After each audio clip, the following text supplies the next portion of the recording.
Bueno, buenas tardes. Estamos ya en el segundo día del coloquio en homenaje a los 50 años de SADAF, de la tarde, que va a comenzar con esta mesa. Estamos esperando que llegue Leonardo Orlando, que está llegando inmediato. No sé cómo nos organizamos. Y eso que son de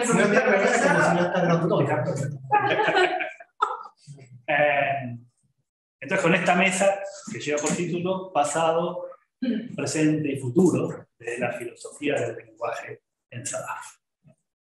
¿Eso necesitamos esto? Bueno, un lingüista. Esto es un futuro. Bueno, feliz cumpleaños, SADAF. Casi estoy alcanzando tu edad. Bueno, el grupo de Lingüística y Filosofía del Lenguaje, este grupo en particular se formó hace muchos años. El grupo mixto con lingüistas data de 2013. Durante estos casi 10 años hemos trabajado sobre discurso de ficción, mucha pragmática moderna, sobre todo contextualismo semántico y relativismo de la verdad. Hemos trabajado sobre predicados densos y negativos, por supuesto teoría de nombres propios, y últimamente, ya hace como 5 años, venimos trabajando sobre aspectos expresivos del lenguaje natural, en particular lenguaje del odio y peyorativos de grupo, sin descuidar otros aspectos que tienen que ver con la evidencialidad, los discursos evaluativos, etc. Perdón, ¿podemos preguntar si se oye bien? Porque hoy hubo problemas y yo te escucho un poco bajo. ¿Se está oyendo bien? Un poco más fuerte sería mejor. Claro. Bueno, ahí hay como cosa básica para que funcione eso. Hay que hablar más o menos fuerte y hay que tratar de no hablar a la vez. Perfecto. Y proyectando la voz hacia arriba. Y no te tapes la boca cuando no lo hacemos y funciona perfecto. No importa lo que digas. No, pero así. Bueno, espero recordar todo lo que hay que tener. Bueno, esos son los temas que trabajamos. Estaba haciendo un comentario, vuelvo a repetir, sobre los temas del grupo de lingüistas y filósofos del lenguaje. Somos muchos ahora, en este momento estamos súper contentos con el grupo. Tenemos a nuestra querida Leonardo Orlando coordinando junto conmigo el grupo. Los dos estamos trabajando en el CONICET junto con Ramiro, Eduardo García Ramírez, Nicolás Loguercio, Eduardo Calado, que está ahí con su postdoc, ya terminando, ¿no? Matías Verdecchia, lingüista del CONICET, terminando su tesis de doctorado. Se acaba de incorporar como becaria UBA Sofía Quechi, becario CONICET Leandro, no me acuerdo los apellidos, estoy practicando para mañana que puedo componer. Federico Jaimes, con su beca. Hola, Federico, que está haciendo la beca sobre términos peyorativos. Tenemos a Florencia trabajando sobre un tema que a los filósofos les interesará mucho, que es el movimiento de núcleo en las lenguas naturales. 2 estudiantes de grado, Jorge y Natalia, que se acaban de incorporar, sobre todo Natalia. Tenemos a Justina Díaz Legaspe, que la conocen, que está como acompañando desde afuera. Stefano Predeli, que está en Inglaterra, también nos acompaña, y se van a incorporar probablemente una lingüista de la CNRS, que es Mora Maldonado, que es una lingüista argentina, que hizo sus tesis en el Jean Nicot, y Andrés. Soriano. Sí. Soriano. Sí, no estoy olvidando a nadie, ¿no? Bueno, en Lobos. Están en Lobos, ahí está. Así que somos unos 15 más o menos trabajando. El grupo se junta acá los miércoles, en la sala híbrida. Ahí viene la jefa. Hace su entrada triunfal. No cierren la puerta, ¿no? Sentate, por favor, para pasar un momento sin voz. Silencio, Martín. La puerta y... Estoy comentando los participantes del grupo. Ah, bueno. Y Eleonora Orlando. Bueno, así que tenemos estamos de los que tenemos la edad de SADAF para abajo. Un grupo bastante poblado, por suerte. Y un grupo, olvidé a Alfonso, que está terminando su tesis con Eleonora. Ahora, terminó su tesis con Eleonora. Bueno, y hemos organizado varios eventos, varios workshops, sobre todo el que se llama, ¿cómo se llama? ICSO, que quiere decir Issues in Contemporary Semantics and Ontology. Hicimos ya 5 de ellos. Predicados y propiedades en el 2009, Mental Files and Singular Reference en el 2013, Proper Names, ese lo hicimos en 2016, Models and Evaluatives, y el último fue Perspectives. No lo hicimos. Sí. Pensé que nos agarró el COVID. Perspectives on Content. Y trabajamos en otros workshops. Hemos formado un grupo con la Universidad de la República, con la gente de Uruguay, Clara Polakov, con el grupo del CLE de Campinas, a cargo coordinado por Marco Rufino, y el grupo de Río de Janeiro, que no sé cómo se llama, pero cuyo representante es Ludovic. Y ahí formamos una cosa que se llama Feeling Sur, que es Lingüística y Filosofía del Lenguaje en el sur. Básicamente somos argentinos, uruguayos y brasileños, con la esperanza de incorporar el grupo de Filosofía del Lenguaje y Lingüística de la Universidad Católica de Lima. Un grupo muy interesante de trabajo en ese diálogo. Bueno, y hemos organizado varios trabajos sobre otros workshops sobre referencia y ficción, contextualismo y relativismo, etcétera, etcétera. ¿Querés hablar vos un poquito de las conferencias que hicimos? No. Considerando de los libros, de algunas compilaciones que hicimos grupales, esta sobre el contextualismo y relativismo. Acá en este libro, en homenaje a Simpson, hay toda una parte donde participamos como 6 miembros del grupo, y este es la compilación que hicimos el año pasado. También, todo con artículos de miembros del grupo y algunos externos. Eso como publicaciones grupales. Después, bueno, tu libro con... Hicimos el manual de semántica, el manual. está en SADAF. Y bueno, Otra cosa podría ser, bueno. Bueno, ha habido varios logros en términos puramente académicos, burocráticos, grandes publicaciones de parte de acá de Nico, que ha publicado Natural Language Semantics, primer argentino formado en Argentina, evaluado por estas nuevas camadas de evaluadores duros. Y ha publicado ahí, Matías ha publicado ahí, es una revista de muchísimo prestigio, tenemos publicaciones en MIT Press, en Oxford, Anti-Philosophy. Bueno, la verdad que ha sido intuitivo. Tenemos la página web para que vean. No quiero hacer mucha propaganda, pero bueno, nos ha ido bien, básicamente. Y el proyecto de investigación. Ahí está. Sí. Bueno, tenemos 2 proyectos de cooperación internacional, uno con la DAD y el otro con FAPESP, también sobre temas de fuerte. No se oye nada, No se oye fuerte para el público. No para nosotros. Sí. El público real que es eso. Y después, bueno, tenemos unos proyectos locales, unos 2 PICTs actualmente, un UASIT, sí. Nos falta plata, ¿no? Y no sé qué más podemos decir. Formación de recursos humanos. Sí, bueno, varios becarios y tesistas en el grupo. Sí. Bueno, nadie, Alfonso, acaba de terminar su tesis doctoral. Hay 2 becarios doctorales. Florencia Silva, Matías Verdecchia, Sofía Kechi, que es becaria UBA, Leandro y Federico. Hubo pasantes brasileños, Daniel Carvalho de Maceió, Alagoas, Rosana Rogelli de Campinas. Y bueno, como comentario para el futuro, que estamos muy orgullosos de organizar por primera vez en Sudamérica la conferencia más importante de semántica formal, que es SALT, Semantic and Linguistic Theory, que es la primera vez, o sea, se hizo por primera vez fuera de Estados Unidos, una vez en Tokio, se hizo este año en México, y ahora nos encargaron para el 2026, SADAF, Instituto de Investigaciones Filosóficas, y el grupo nuestro, es motivo de gran orgullo, pero también, no sé, de gran preocupación. Hay que ver dónde vamos a hacerlo, pero estamos muy contentos por eso, y con ello estamos terminando un libro que apunta a un público no tan académico, sobre que se está llamando Palabras Sesgadas.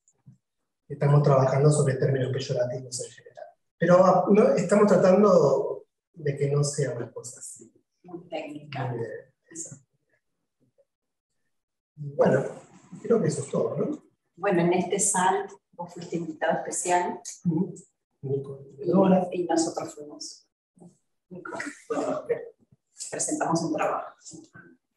Yo a nivel personal quiero decir que estoy feliz con este grupo porque han sido 10 años de un nivel de enriquecimiento personal. Además de la amistad que tengo con estas personas maravillosas, es un grupo de trabajo increíble, o sea, es una experiencia salir del encierro de la especialidad y poder conversar con gente que tiene otras especialidades y aprender. Y he aprendido enormemente, Nicolás, Eleonora, de todos los amigos. Y SADAF para mí es un lugar un motivo de estar de alegría permanente, porque es un lugar donde se puede trabajar a gusto, donde los colegas son amables, donde se puede estar.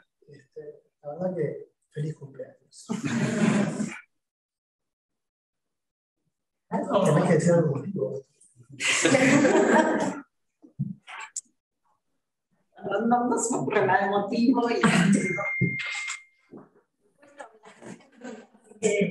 No, me parece que no nos falta nada. Bueno.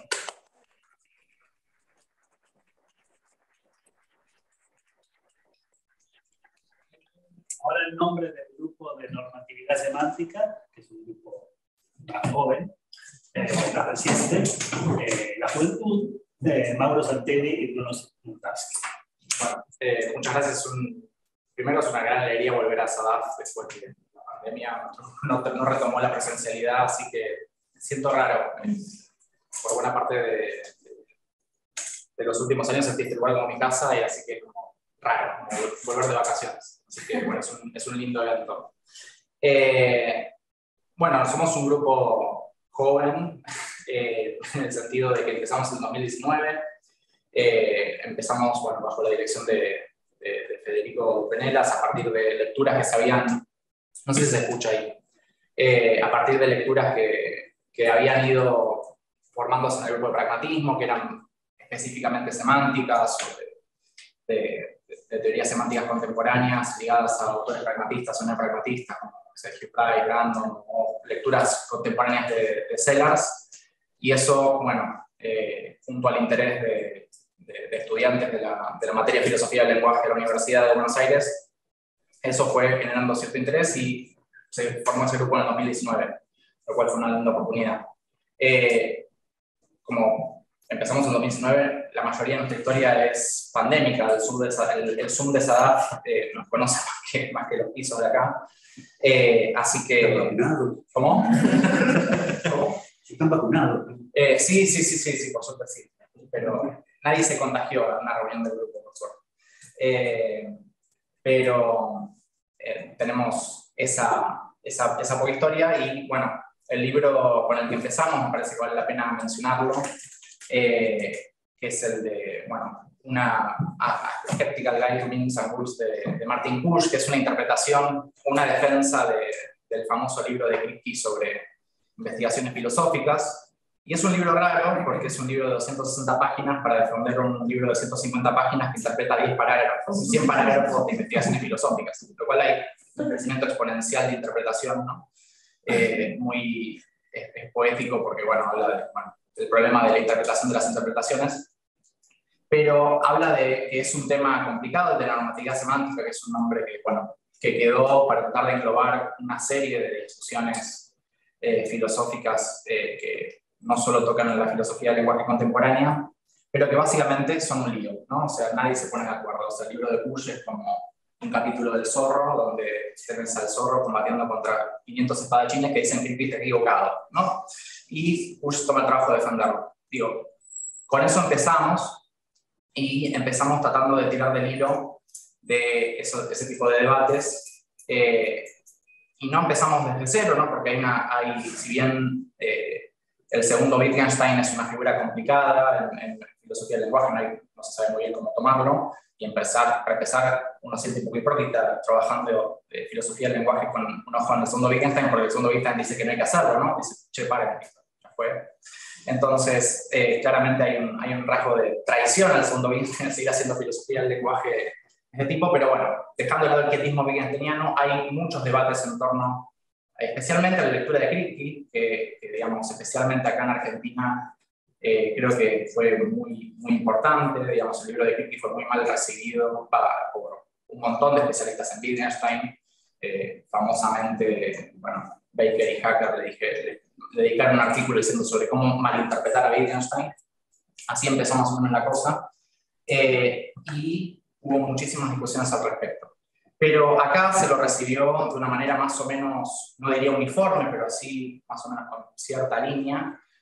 Obviamente en SADAF, no lo tengo que aclarar yo y no soy la persona adecuada para hacerlo, pero está la figura de Eduardo Cabossi o en su momento Samuel Kovanchik, que trabajaron en el segundo Wittgenstein, pero en particular, no sé, el libro de Glenda Sand en su momento, o el libro de Pedro Carmasí sobre, con prólogo de Samuel Kovanchik, y el reciente libro de Federico Penella sobre Wittgenstein, de alguna manera tienen una línea, digamos, hay una clave de lectura, si se quiere, argentina, quizás algún rasgo sadafiano en eso, que resultó interesante notar. O sea, voy a decir poco, hablando de filosofía, porque no tengo mucha formación de antecedentes ni libros que exponer, así que tengo que llenar el tiempo con algo. Pero si me perdonan eso, me parece que son debates interesantes, por más que sean frustrantes. O sea, nadie se pone de acuerdo en ese debate, en el debate de normativa semántica que nos une como grupo de SADAF. Y es un debate raro porque toma más que nada su nombre de figuras que están en contra de la existencia de algo así como normativa semántica, que son autoras como Katrin Gruber y Asa Wittfors, dos personas muy influenciadas por Davidson, que, bueno, siguiendo el debate que tiene con Dammett, dicen que, bueno, no es necesario hablar con otras personas para hablar un lenguaje, y siguen con esa idea. Y bueno, hoy en día, si uno entra a la entrada de la Stanford, encuentra una entrada escrita por Katrin Gruber y Asa Wittfors diciendo exactamente eso, ¿no? Que no hay normas semánticas, o que no son necesarias, o que son un agregado adicional. Entonces es un debate raro porque inclusive el mismo Kusch dice, bueno, el mismo Kripke tiene una solución antinormativista, entonces uno ya no entiende nada, ¿no? Supuestamente la normativa semántica es defendida por Wittgenstein, y el mejor argumento que tenemos de eso lo encontró Kripke, o sea, la mejor lectura, o al menos unificada, si se puede hacer tal cosa. Que me perdone Javier Castro Albano, que dice que es un error buscar una lectura unificada de investigaciones filosóficas, pero bueno, hay gente que la buscó. Y después aparece gente en los 90 y principios de 2000 diciendo, no, la normativa semántica es un error, y después Bush retomando ese debate diciendo, bueno, no hay normas semánticas, pero sí hay normas en el significado, simplemente son generales, son de la racionalidad, cosas por el estilo. Entonces, es un debate complicado porque involucra, uno esperaría a simple vista encontrarse simplemente debates sobre cómo interpretar a Wittgenstein, pero rápidamente aparece la influencia de Davidson y la influencia de Wilfrid Sellars, que también hizo una lectura muy parecida a la de Wittgenstein, a la de Kripke sobre Wittgenstein pocos años después de la publicación de Investigaciones Filosóficas, y un montón de autores, de los que ahora va a hablar Bruno un poquito, antes de que nos echen. Un montón de autores que están trabajando que uno no esperaría encontrarlos trabajando en ese tipo de cosas, o sea, que son muy leídos en ciertas áreas de la filosofía, pero no son asociados directamente a Wittgenstein o debates asociados a Wittgenstein.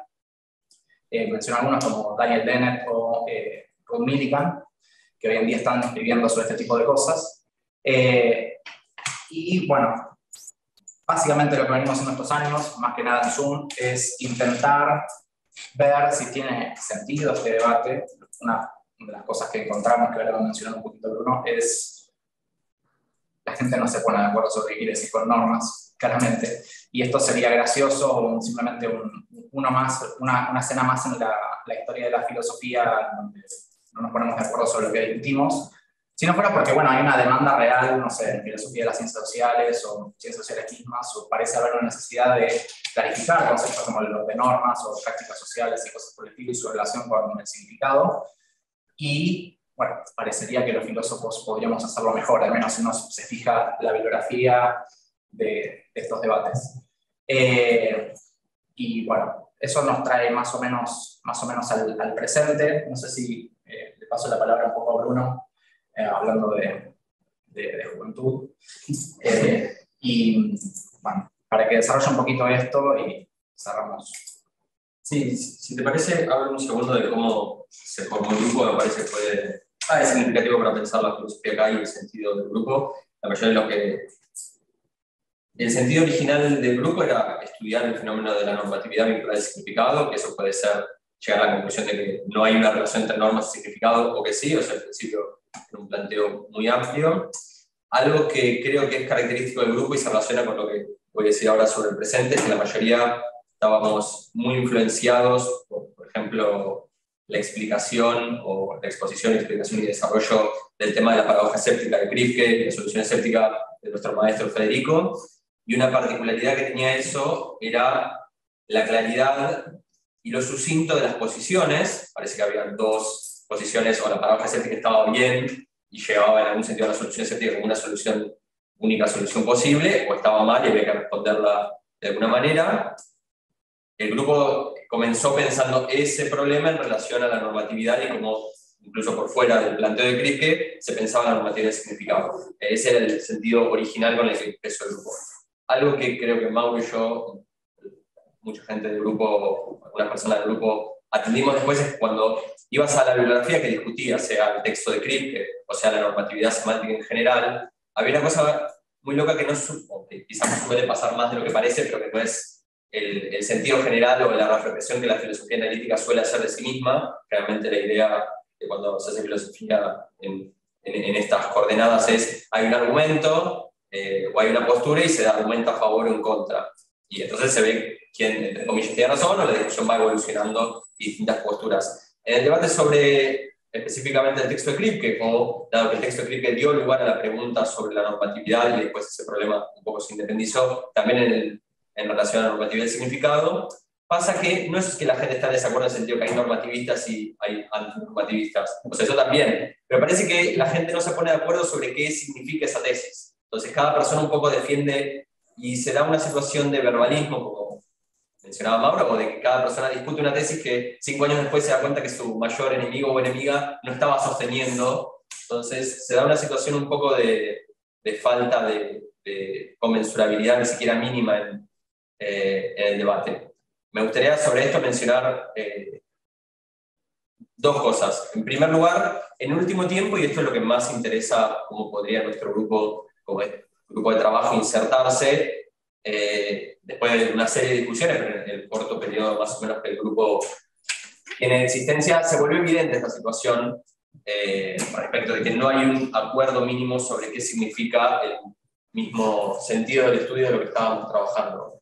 Parece que en el tiempo presente hay un acuerdo más o menos general, que es quizá uno de los pocos acuerdos que hay en la discusión, sobre que no hay acuerdo. Por lo menos se llegó a un nivel de autoconciencia mínimo de que la gente está discutiendo en parte en sentidos muy distintos de norma, por lo cual un sentido positivo que ha surgido, no sé si intencionado por alguien, es que hay muchos debates interconectados en el presente, los cuales no siempre pueden, o casi nunca pueden partirse en sentido de discusión sobre las normas, sí o no, en el lenguaje.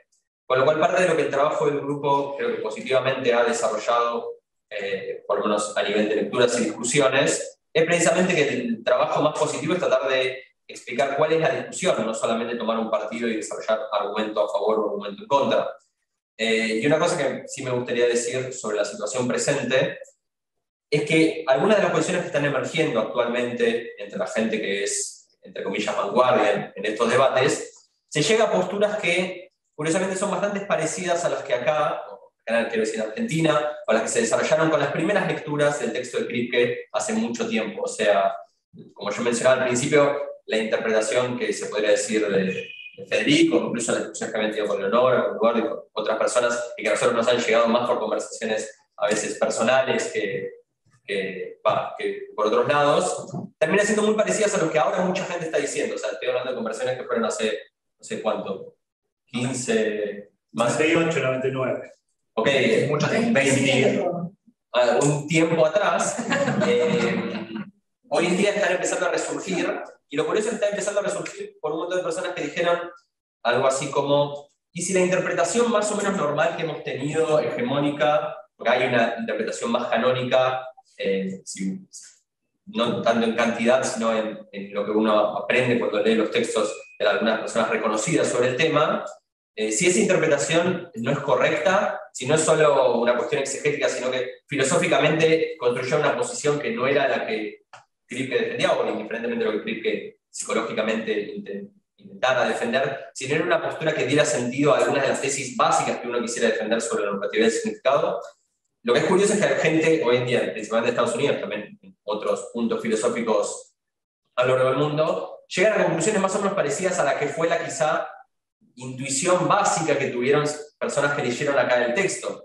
Eso, bueno, habla un poco de del nivel de las discusiones que había acá, y también un poco de cómo a veces se llegan desde caminos distintos, como también a veces pasa en ciencia, a conclusiones parecidas desde puntos cardinales geográficos y temporales totalmente distintos, con lo cual hay algo de interesante que el grupo comenzó con cierta idea de lo que era el debate, un poco llegó a la situación escéptica del final de la primera meditación cartesiana, cuando vas a leer la bibliografía y no hay un acuerdo ni siquiera mínimo sobre qué estamos discutiendo, y en el tiempo presente el reconocimiento de esta situación ha dado lugar a posturas que se parecían a las que de hecho con las que empezamos más o menos nuestras coordenadas al generar el grupo y la propuesta de los que estábamos insertos en ella, con lo cual este trabajo no ha sido una línea directa de estábamos en punto A, pasamos al punto B con nuevos argumentos, sino un poco un camino laberíntico que llega al mismo punto que antes, pero totalmente modificado, porque creo que recién ahora se está llegando a algunos puntos en los que irónicamente acordábamos y terminamos desacordando por la situación un poco caótica de la discusión.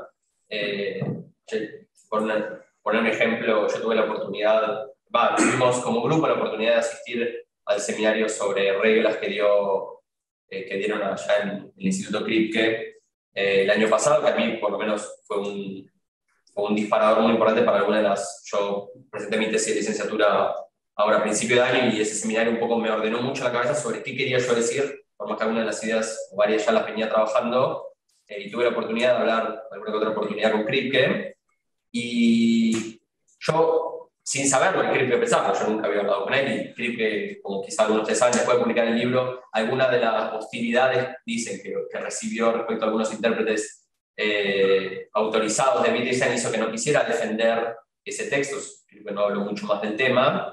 Entonces yo no podía saber qué pensaba en el debate o si él lo había seguido, pero en una conversación un poco así informal al respecto, yo le comenté que me parecía, le expuse algunas de las ideas que entendía eran las que acá habían tenido quizá más repercusión sin tanto la interferencia que hay en otras discusiones, y su respuesta fue muy sorprendente porque fue algo como, sí, eso parece algo más parecido a lo que yo quería decir y no a lo que acá entendieron que yo quería decir.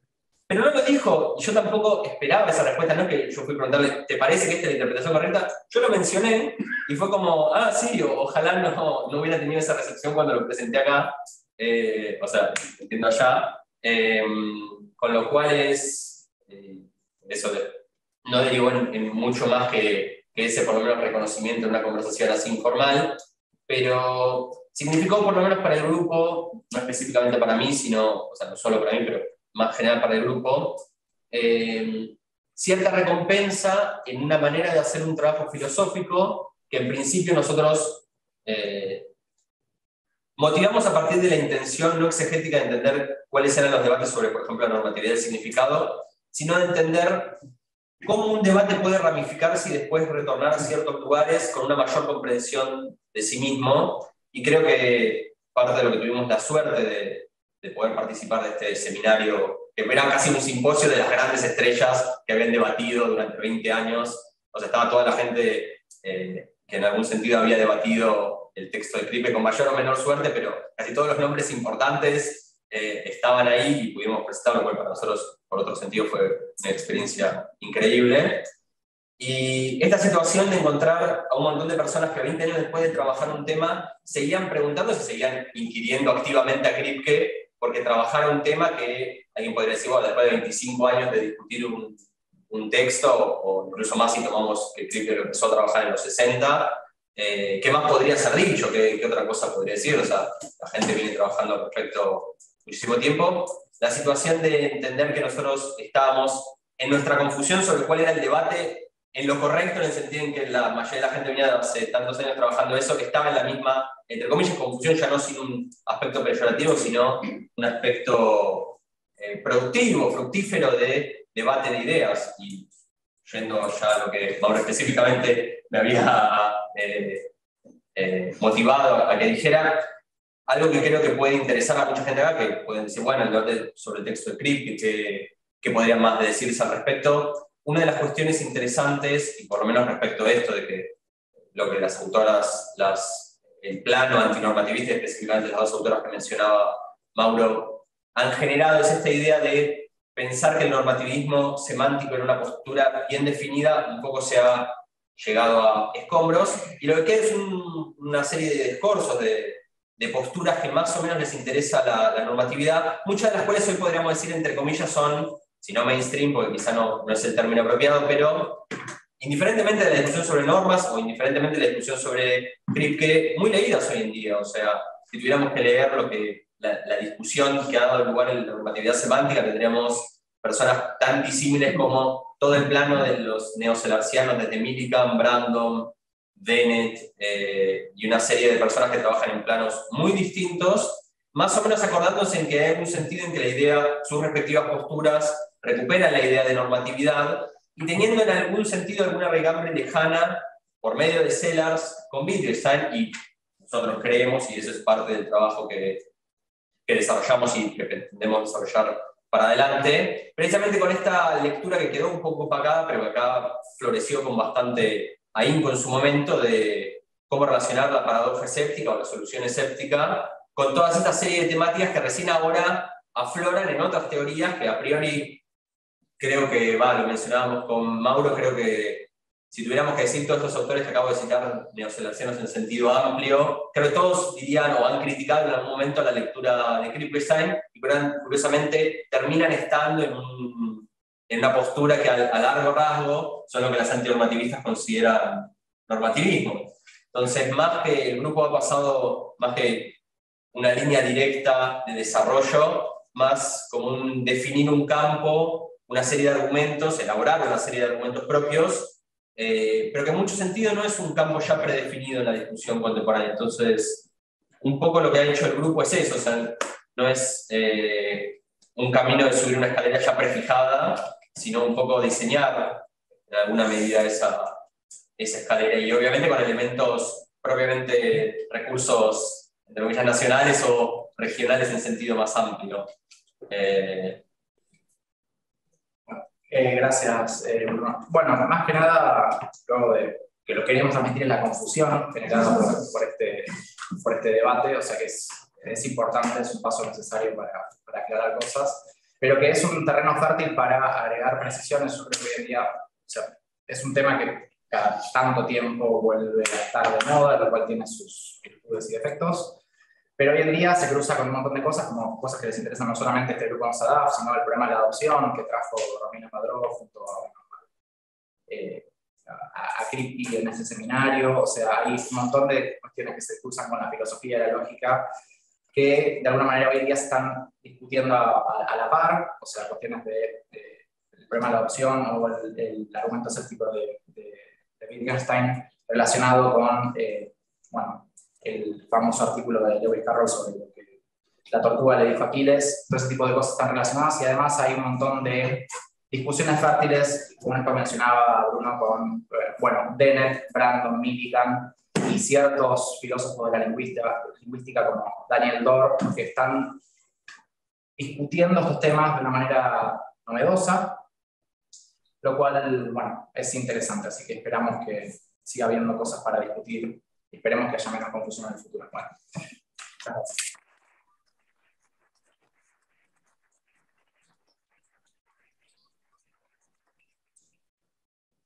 Bueno, quedan unos minutos para comentarios. No sé si alguien más de la mesa quiere agregar algo, pero se abre también el espacio para comentarios, preguntas, observaciones. Perdón, ¿dijeron lo de ustedes, lo de normatividad? ¿Quiénes son las personas que componen el grupo? No le dije antes. Sí, mira, estamos en el grupo actualmente, o sea, hubo diferentes formaciones, inicialmente en el 2019. Sí, es una cosa así, con las bajas por lesiones, cosas por el estilo de que hay que improvisar. Pero bueno, en 2019 estábamos con Federico coordinando.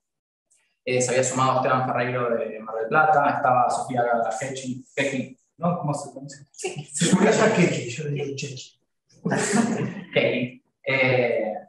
Tengo apellido italiano, debería saber yo, pero bueno. Está bueno, Alejandro Petrone, que está ahí, nos ve desde otro lado. Pedro Martínez Romagosa forma parte del grupo, Bruno Muntavsky acá, Jonathan Ehrenfried. Y después con el tema del pase de la virtualidad, como bueno, tiene las virtudes y sus defectos, se pudo sumar gente de otros lados. Sumamos gente de la Universidad Nacional de Córdoba, o sea, pudimos entablar un diálogo fluido con gente de allá, del grupo de Daniel Calfocas, que estaban trabajando en cosas que, bueno, sorprendentemente terminaron siendo similares. Así que se sumó en su momento un par de personas de allá. Y hoy en día tenemos, bueno, personas de otras unidades académicas, más que nada estudiantes, que, bueno, el plantel, digamos, fijo, más o menos lo mencioné, pero bueno, tenemos gente que está interesada por diferentes razones, que intenta sumarse. Tenemos alguien tenemos alguien de sociología de la UBA también. No lo menciono todos porque no sé si tienen muchas ganas, pero tenemos, o sea, tratamos de que sea un grupo interdisciplinar porque vemos que afecta a muchos costados de debates, pero bueno, esa es la gente. Bueno, de hecho, Francisco también participa del grupo de Diana, sí. Y toda la José Clarreich. O sea, tenemos alguna gente milicañana, otra gente de viciniana, sí, otra gente de sociología. Les preguntamos que no estén de acuerdo primero antes de entrar. Pues ingresan. Pero bueno, esperamos que el año que viene se estabilice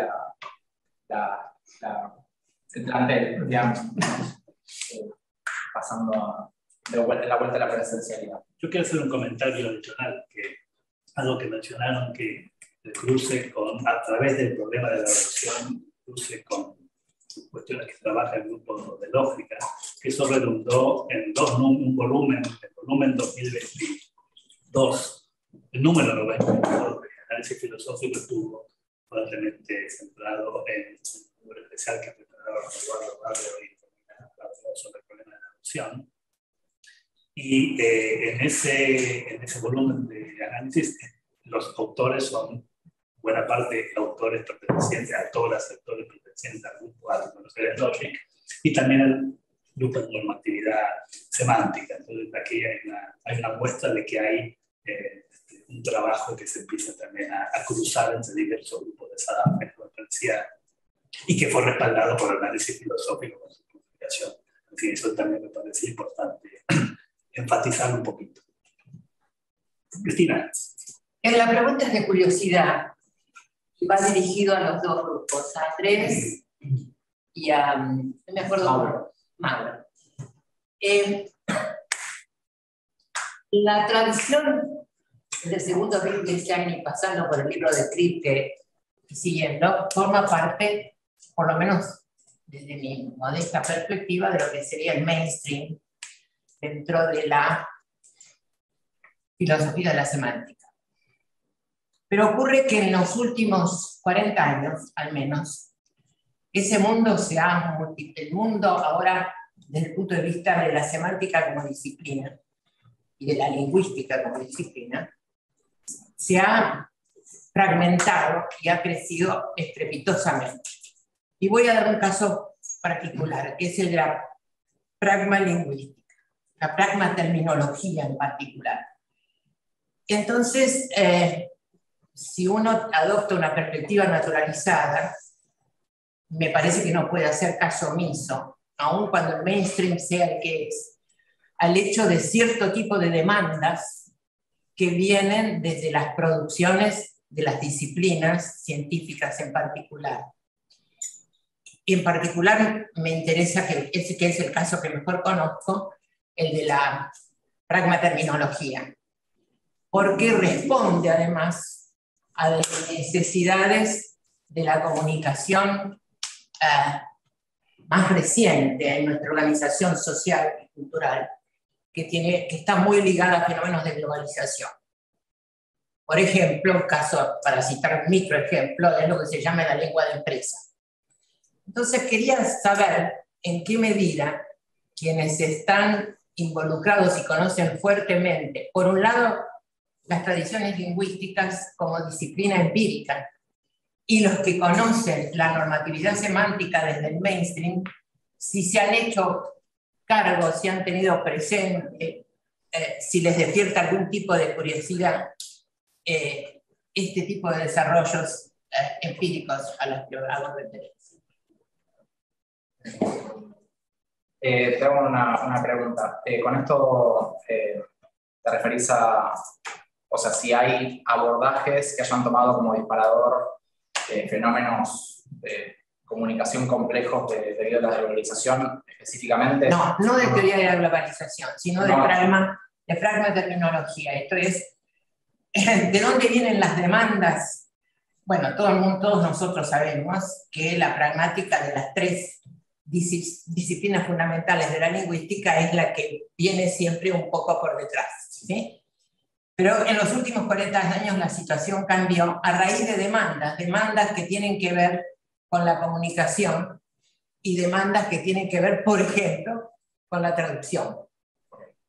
Entonces, eso insertado en un contexto de globalización económico, político, cultural, además, ¿no? Como escenario más amplio. Entonces, mi preocupación es esta.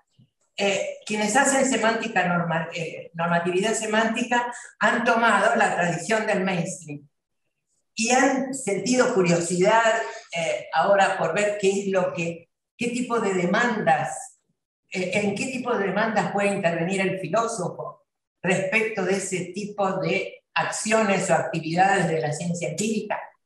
O sea, específicamente de problemas empíricos, si se han tenido en cuenta. Claro, o sea, si han puesto la atención y el oído a ver ese tipo de cosas.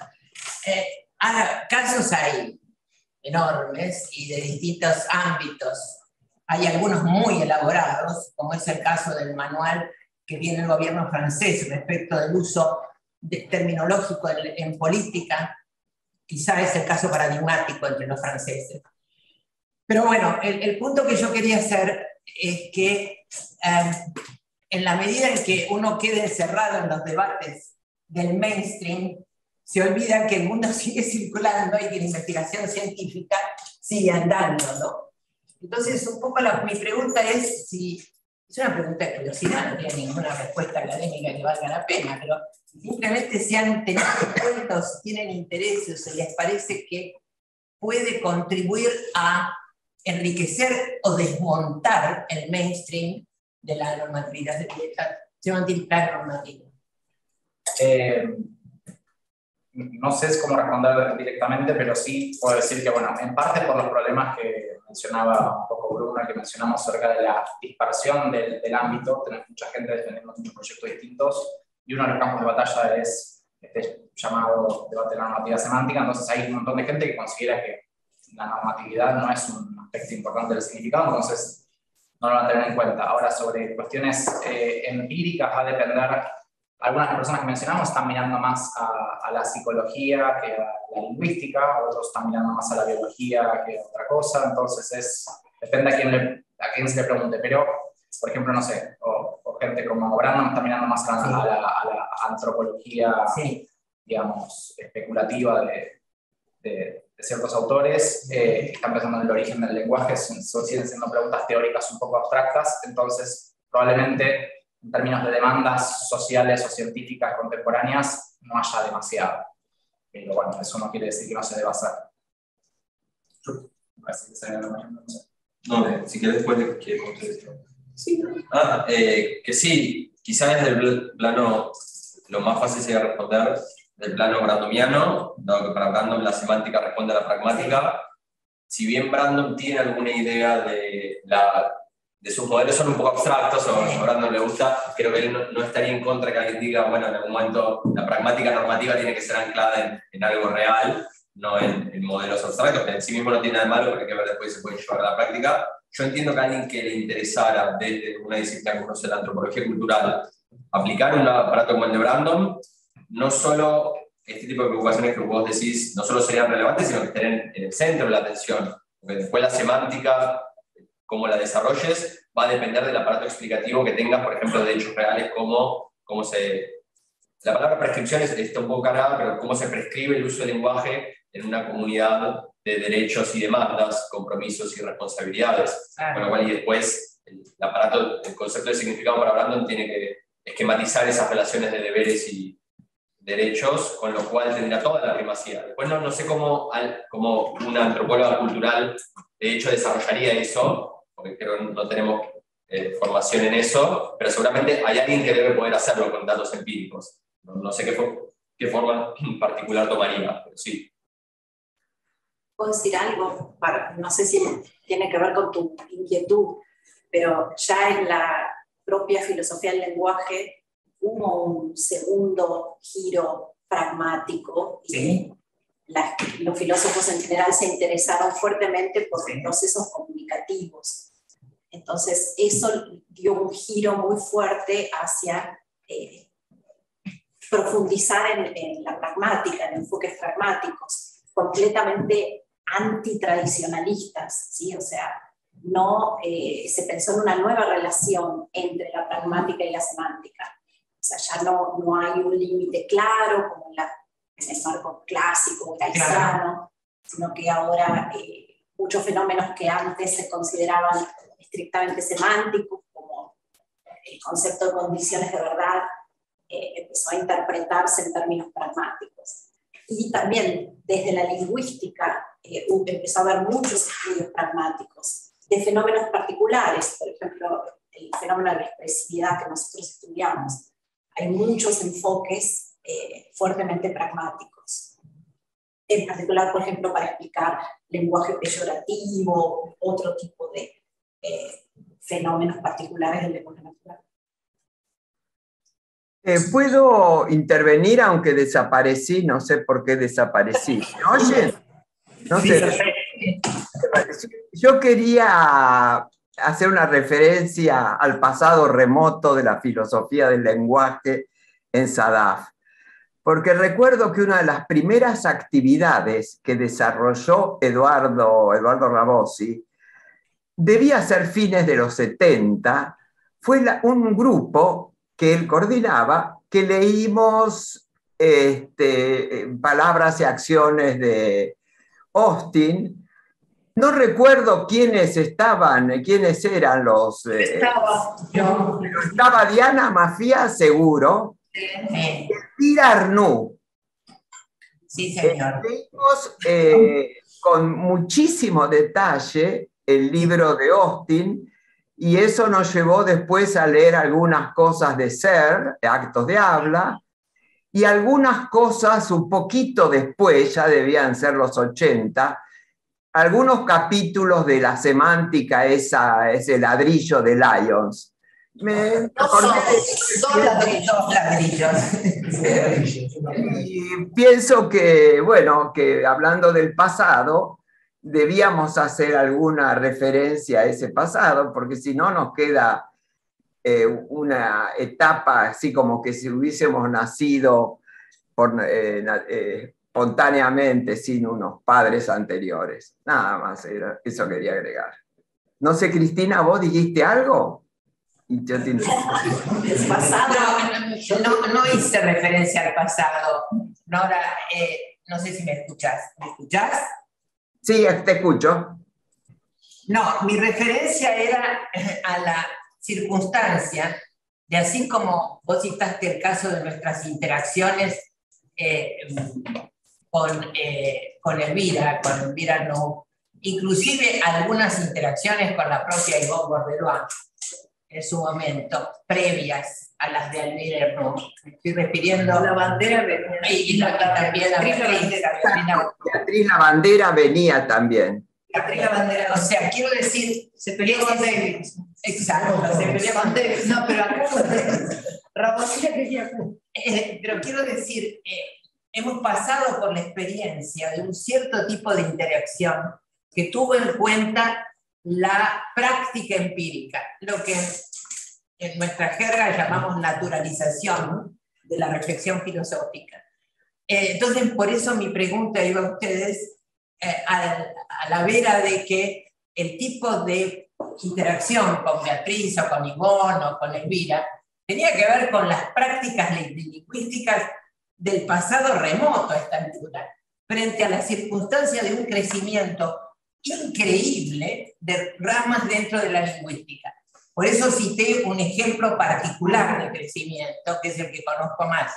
Me refería, perdón Cristina, pero yo no me refería a lo que vos estabas diciendo, yo me refería en general, como yo entiendo que esta sección era pasado, presente y futuro, me faltó el pasado, que bueno, que para mí tiene mucho valor, y que me ha gustado recordar. Pero me da un argumento a favor de qué es lo que pasa hoy. Bueno, Andrés. No, quiero decir que el pasado estuvo presente, porque de hecho la exposición que hicieron acá mis colegas, justamente lo que se dijo fue que una celebración de una lectura pasada de Wittgenstein. Si yo entendí lo que dijeron, no entiendo Wittgenstein. Pero me parece que dijeron eso. O sea, que el pasado estuvo presente, no sé, quizás como nombres propios. No, mencionamos especialmente sí, antecedentes, pero no conocía yo personalmente ese grupo, así que gracias por el dato. Ahora, yo pasado de eso son muy pobres. Bueno, pero más allá de eso, yo quiero decir que el grupo nuestro, en parte surge como esa curiosidad que vos mencionabas, porque, bueno, es un grupo que trabaja sobre. Yo soy naturalista, entonces es un grupo que somos lingüistas y filósofos. Y en los debates que tenemos, en este momento estamos trabajando sobre multidimensionalidad del significado, no particularmente, no trabajamos con etnopragmática ni pragmaterminología, pero sí estamos incorporando, por supuesto, debates de teoría léxica que son fundamentales. Hoy un tema que está muy en boga en la semántica, que retoma pasados recientes y remotos, es el problema del registro, por ejemplo. Sí. Es un tema que ha sido casi como si uno dijera los empiristas más empiristas que uno pudiera encontrar, que eran los sociolingüistas de los 60, los 70. Hoy en día, el grupo de Berlín, de semántica formal de Berlín, que es como decir, no existe la realidad más que esta cosa abstracta que somos nosotros alemanes, está trabajando sobre el registro. O sea y las incorporaciones que están haciendo son Halliday, que estamos hablando de los años 60, 70, que son las lecturas que tenían Elvira Arnaud, que tenía. Bueno, Ivonne no, porque Ivonne es más de de letras. Sí, más de la parte formal, además. Sí, es más formal, es cierto. Pero Beatriz Lavandera, que fue discípula de Lavaux. O sea, que esos temas están de nuevo incorporándose. Y el grupo nuestro, la lectura que hizo hace poco fue un libro muy reciente de Ellen McGrady, que es una lingüista, filósofa, no sé bien. Está en esa interacción. Publicado recientemente un libro sobre registro y sobre honorificación en el lenguaje humano, Sobre honoríficos, lenguaje honorífico. Y ella, bueno, está articulando, ese diálogo se está dando. Ese diálogo, los aportes más pragmatistas, sesentistas, diríamos, y se están incorporando. Es una cosa muy buena la que está pasando. Yo celebro que los formalistas, yo vengo de la rama formalista, estemos prestando atención a estos otros aportes que vienen de lejos y que están hoy en boga. Pero creo que pasó una cosa muy importante hace 20 años, que es, por primera vez, hay un formalismo que se puede usar para implementar cuestiones de registro, de tono, esas cosas que Frege decía que pertenecían a las ciencias humanas, y no a la lógica, porque eran parte del pensamiento. Esas cosas ahora los formalistas están diciendo, quizás no sea color o tono, quizás también sea semántica. Pero para eso hacía falta algún tipo de herramienta formal que hasta hace 25 años no. Por ejemplo, se ha empezado a implementar con herramientas lógicas buenas la noción de implicatura convencional de Grice, que era una noción que había quedado entre la pragmática y la semántica, ¿verdad? No era ni una cosa ni la otra, al menos no era condiciones de verdad, pero tampoco era pragmática. Entonces no teníamos un modelo inferencial, por ejemplo, para dar cuenta de las implicaturas convencionales, no eran tampoco parte, era parte del color freguiano. Bueno, hace 20, 25 años se empezaron a desarrollar lógicas que se llaman multidimensionales que permiten captar esos tonos o esos colores que las palabras tienen. Entonces hay un diálogo que va en esa dirección que vos apuntabas. Y el grupo nuestro no trabaja sobre normatividad, trabaja sobre multidimensionalidad en este momento, pero sí estamos atentos a esos aportes. Bueno, agregando eso, que también pasó el movimiento inverso, además de las cosas que encontramos, que no mencionamos, es que justamente gente que en otra época se hubiera pensado como enemiga de enfoques formales, los está tomando como complementarios o cosas por el estilo. Entonces es un momento interesante, al menos, pero yo lo veo como un momento muy productivo, de mejor diálogo y menos manifiesto. Me parece que hay más interacción entre... En algunos casos lo que pasaba es que había agendas diferentes, entonces bueno, ahora me parece que hay algunas cosas... Sí, me parece que había también un poco de esa cosa tan linda que tienen los manifiestos, que es la batalla, pero que bueno, desde el punto de vista de que son necesarios esos manifiestos, pero que hoy en día algunos manifiestos dialogan un poco más plácidamente. Muchas gracias. ¿Algún otro comentario, pregunta? ¿Hay tiempo? Muy breve. Me quedo, es una pregunta de curiosidad. Mencionaron un futuro libro, Palabras Atadas, que trata de tener un registro más llano, por lo tanto es ambicioso. Sí, nos está costando. ¿De qué se trata? Bueno, el libro es sobre expresividad, palabras que no solo tienen un significado descriptivo, sino lo que uno podría llamar un significado emotivo también. Y entonces lo que hacemos es tratar de presentar algún marco bastante complejo, digamos, múltiple, si se quiere, para explicar cómo funcionan esas palabras. Y en particular tomamos el caso de los peyorativos de grupo, y entonces tratamos de explicar distintos aspectos que influyen tanto en el significado convencional como en el uso, ¿no? Hay distintos tipos de usos, distintos marcos, usos apropiados, ¿no? En donde la carga peyorativa desaparece, usos amigables que también serían apropiados, pero no por los destinatarios del peyorativo, sino por los amigos cercanos. ¿Qué más también vamos a incluir? ¿Cuál sería el target del libro? Bueno, esa es buena la pregunta, porque nuestra ambición mayor era que no fuera académico en ningún sentido.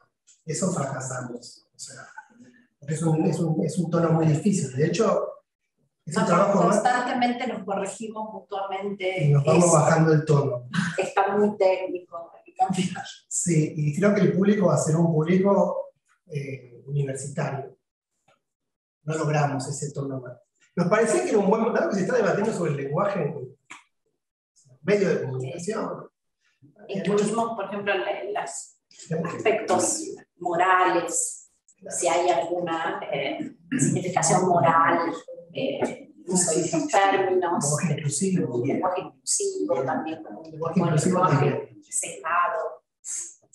Pero es difícil encontrar un tono. Ya nos costó encontrar el tono entre un lingüista y una filósofa. O sea, eso fue muchos años de trabajo realmente productivo, es un esfuerzo, porque a uno te sacan de tu comodidad, ¿viste? Ese discurso que vos estás acostumbrado a hacer para meditar porque tenés que hacer las cosas que tenés que hacer. Ya eso nos costó mucho, ese diálogo que vos estabas planteando antes. Y ahora queríamos ponernos más ambiciosos y, bueno, dado que se está hablando del lenguaje que podemos decir nosotros, pero digamos a eso. Pero no nos está saliendo para todo el mundo. Que ninguno de los puentes, digamos, el puente de lingüistas y filósofos y el de después eso y la sociedad, es, digamos, no basta con tomar la decisión de comunicar, no, hay que construir. Totalmente. Y eso es como un súper importante. Es un trabajo enorme. Pero es un trabajo hermoso. A mí me parece que quizás no te cuente tanto para los puntos, pero es un trabajo que da mucha satisfacción. A mí me da mucha satisfacción. Además, trabajar en el libro Orlando ya es un placer. En este libro todo nos está llevando ya más de 3 años. Bueno, yo quería decir que el pasado es presente en el futuro, porque todos los que estamos aquí me siento parte de la mesa. Creo que nos sentimos hijos, sobrinos, nietos, nietas, nietes, bisnietos. Bueno, Bruno es bisnieto. No me cabía duda. De Eduardo Rabosi, de Tomás Moro Simpson, de Raúl Orayen y de Alberto Moretti, que está aquí presente. Así que, el pasado ya está presente y con mucho futuro. Te dijo mis abuelos.